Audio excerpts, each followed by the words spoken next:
Hello আসসালামু আলাইকুম guys, কেমন আছেন সবাই? আশা করি ভালো আছেন। আমি আলহামদুলিল্লাহ ভালো আছি। এই তো দেখতে পাচ্ছেন স্কুলের দুইটা মেয়ে এসে বসে আছে, আমার মেয়ের বান্ধবী এরা দুজন।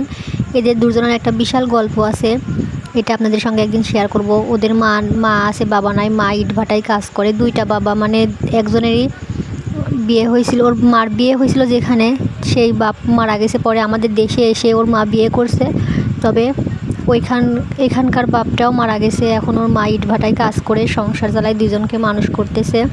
তো যাই হোক, আমার মেয়ে ওদের সঙ্গে স্কুলে চলে গেল। এদিকে আমার ছোটো মেয়েটাকে আমি ঘুম পাড়াই দিয়ে এই তো বাবুর জন্য একটু আম করতেছি, ছেটকায়ে আম খাওয়া দিব। আমার মেয়েটা না, ছোটো মেয়েটা আম অনেক বেশি পছন্দ করে। আর এইদিকে ওর আব্বু বাদাম ভাজতেছে আমাদের জন্য, গরম গরম বাদাম ভাজা খেতে অনেক ভালো লাগে। এদিকে অনেকটাই ভাজা হয়ে গেছে, তো বিছানার পরে একটু মেলে দিছে বালু থেকে চাইলে, যেন একটু ঠান্ডা হয়। তো যাই হোক, এখানে আমার বাবুকে আমি আবার একটু আম খাওয়াই দিচ্ছি।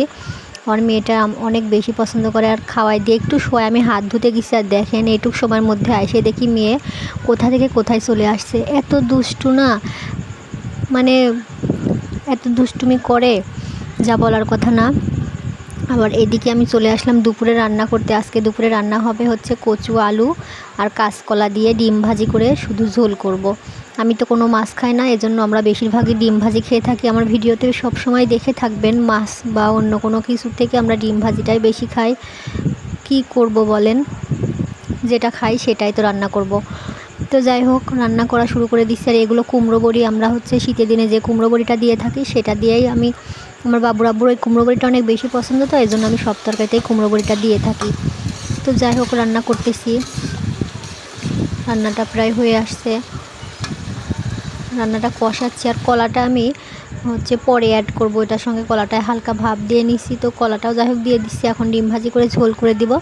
আপনাদের সঙ্গে গল্প করতে করতে জাস্ট রান্না শেষ। এখন রান্না করতেছি এখানে আমার ছোটো মেয়ের জন্য সুজি দুধ, আর রান্নাটা ওইদিকে হয়ে আসছে। আবার এখানে একটু দুধ রান্না শেষে আবার এটাতে একটু চা বসাইছি, আমি আর আমার বড় মেয়ে খাবো বলে। আমার মানে যখন একটু মন চায় তখনই চা বানাই খাই। দুধ চাটা আমার অনেক বেশি পছন্দের, ইচ্ছে হলে এই জন্য বানাই ফেলি।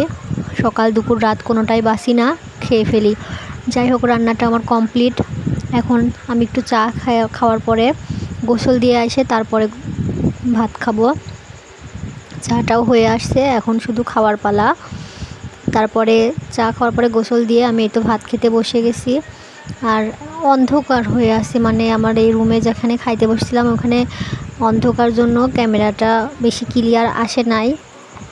আর এই তো খাওয়া দাওয়া শেষ, সন্ধ্যার পরে মুড়ি দিয়ে গরম গরম বাদাম ভাজা খেতে বসে গেলাম।